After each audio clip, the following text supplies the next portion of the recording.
jewe nari nagerageje kwitwara mu bashinga ntahe n'urundi ruracika, ariko mbonerana nawe yavuze ngo ntakwica ibidukikije. Nagenda babwire umugabo mu icyo twapfuye jewe iregemebo yandi yandi amazi iregemebo yandi yandi amazi nzagweba nitware ndabibwira abagabo n'uvugo banjira ninazitwa nzoheba ninazitwa nzotaha ninazitwa nzotaha.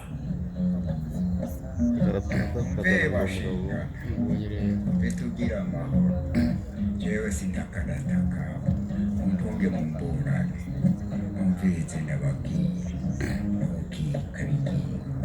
Hariho umugabo mubu jewe yananiye ahenga mw'ijoro akansanga imuhira aho niryamiye nzaragizo amakofa akayaga imisa y'ikarengerwa amaso agahishira abana bakaniha ahaca niho ntazi kuko ryama nugaye mbere ngugarana kare amadirisha ndugara umuryango nkugara murikika bigiye.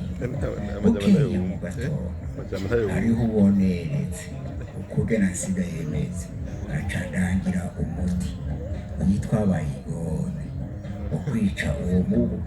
Ihibambe kirazira rijewe sinoroga ntabajije padiri hamwe na pasitori kandi ndumukiriso ntukika bigiye.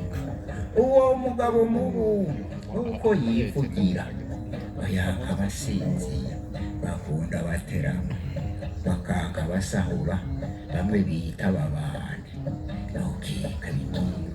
Bobo bizi n'abakuru bafise abanyezabo barara mu kajaga no mu mbuguru hafi ya mizigo.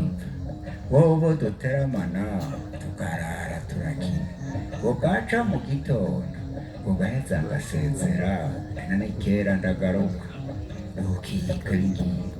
Uwo mugabo mubu mbere ngo arandukiza n'indwara y'ibisatsi imwe bita malariya ntukika bigiye. None ga bashingana ijambo rirwaye nubwo munciriye ntitugira amahoro.